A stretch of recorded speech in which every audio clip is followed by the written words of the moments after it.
नमस्कार। आज एक ऐसी पहेली सुलझाते हैं जो शायद प्रॉब्लम सॉल्विंग को देखने का नजरिया ही बदल दे। जरा सोचिए, एक ऐसा प्रोग्राम जिसके हर एक हिस्से को, हर एक पुर्जे को टेस्ट किया गया और वो एकदम परफेक्ट निकला। लेकिन जब इन्हीं सारे परफेक्ट हिस्सों को एक साथ जोड़ा गया तो नतीजा एक जबरदस्त फेलियर। तो मजे की बात ये थी कि हर एक मॉड्यूल, हर एक फंक्शन जब अकेले में टेस्ट किया गया ना, तो 100% सही काम कर रहा था, बिल्कुल परफेक्ट। लेकिन जैसे ही इन सारे परफेक्ट हिस्सों को जोड़ा, पूरा सिस्टम अचानक से फेल हो गया। भाई, ये कैसे हो सकता है कि एकदम सही चीजों से बनी कोई चीज इतनी गलत हो जाए? चलिए इस रहस्य की तह तक चलते हैं। अब दिक्कत सिर्फ ये नहीं थी कि प्रोग्राम चल नहीं रहा था।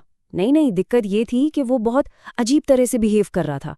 मतलब आउटपुट बिना किसी लॉजिक के बदल रहे थे और एरर मैसेज वो तो बस आ रहे थे, जा रहे थे, कुछ समझ ही नहीं आ रहा था। और सबसे हैरान करने वाली बात, ऊपर से देखने पर सब कुछ चंगा था।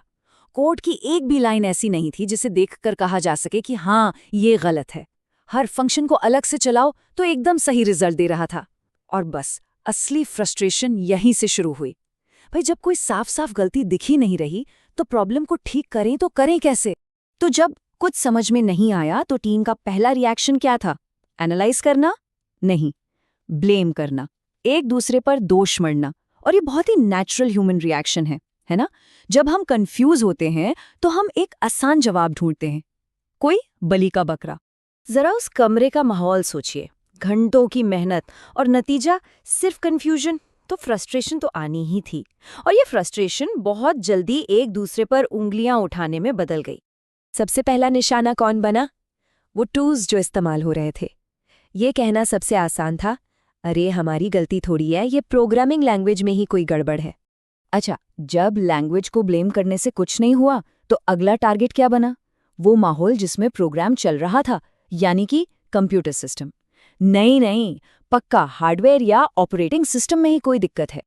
और आखिर में जब बाहर की चीजों पर इल्जाम लगाने से भी कुछ हाथ नहीं लगा तो टीम के लोग एक दूसरे पर ही शक करने लगे। मतलब ब्लेम गेम का पूरा सर्कल कंप्लीट हो गया था। और बस यहीं पर उनके टीचर ने एक बहुत ही कमाल की, बहुत गहरी बात कही। उन्होंने कहा, इस वक्त सबसे बड़ा बग कोड में नहीं है, सबसे बड़ी प्रॉब्लम कोड के अंदर नहीं बल्कि उस कमरे के अंदर थी। प्रॉब्लम को देखने का तरीका। इस एहसास के बाद टीम का काम करने का तरीका पूरी तरह से बदल गया। उन्होंने एक दूसरे पर इल्जाम लगाना और अंदाजे लगाना बंद किया और एक सिस्टमैटिक तरीका अपनाया। और सच कहूं, यही इस कहानी का टर्निंग पॉइंट था। अब उन्होंने प्रॉब्लम को एक दुश्मन की तरह नहीं बल्कि एक मिस्ट्री की तरह देखा जिसे सुलझाना था। हर हिस्से को फिर से अलग करके टेस्ट किया गया। डेटा कहाँ से आ रहा है और कहाँ जा रहा है, इसका पूरा रास्ता ट्रैक किया गया। और सबसे जरूरी बात, हर एरर मैसेज को एक रुकावट नहीं बल्कि एक सुराग माना गया। और इस नए पेशेंस वाले तरीके से वो पैटर्न दिखने लगे जो पहले फ्रस्ट्रेशन के शोर में कहीं खो गए थे। धीरे धीरे ही सही, पर रहस्य की परतें अब खुलने लगी थीं। और तब जाकर असली वजह सामने आई। दो मॉड्यूल जो अपने आप में तो बिल्कुल परफेक्ट थे, वो एक दूसरे से बात करते समय एक छोटी से, लगभग ना दिखने वाली गलतफहमी का शिकार हो रहे थे। मतलब एक मॉड्यूल जिस फॉर्मेट में डेटा भेज रहा था, दूसरा मॉड्यूल उसे किसी और फॉर्मेट में एक्सपेक्ट कर रहा था। बस इतनी छोटी सी बात, और ये छोटी सी गलती पूरे सिस्टम में एक चेन रिएक्शन बना रही थी। और जैसे ही उस एक छोटी सी मिसअंडरस्टैंडिंग को ठीक किया गया, पूरा प्रोग्राम जैसे जादू से ठीक हो गया। सब कुछ बिल्कुल वैसा चलने लगा जैसा उसे चलना चाहिए था। वो एक कमाल का पल था, बहुत ही संतोषजनक। तो इस पूरी कहानी से क्या सीखने को मिलता है? ये सिर्फ कोडिंग की बात नहीं है, ये किसी भी तरह की प्रॉब्लम को सुलझाने का एक बहुत गहरा सबक है। हमें बग या प्रॉब्लम शब्द को देखने का अपना नजरिया ही बदलना होगा। ये कोई फेलियर नहीं है, ये तो सिस्टम की तरफ से मिली एक बहुत कीमती जानकारी है। बग हमें बताता है, तुम जैसा सोच रहे हो मैं वैसा काम नहीं कर रहा हूँ, मैं असल में इस तरह से काम कर रहा हूँ। और यही इस पूरे विश्लेषण का निचोड़ है।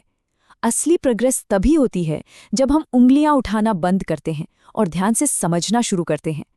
चाहे वो कोड हो, कोई प्रोजेक्ट हो या फिर कोई रिश्ता ही क्यों ना हो, विश्लेषण ही आगे बढ़ने का रास्ता है। तो अब इस सोच के साथ अपनी किसी बड़ी चुनौती के बारे में सोचिए। क्या पता वहां भी कोई ऐसा ही छोटा सा न दिखने वाला बेमेल हो, दो हिस्सों के बीच एक मामूली सी गलतफहमी जो शायद सारी दिक्कतों की जड़ हो। जरा उसे खोजने की कोशिश कीजिए।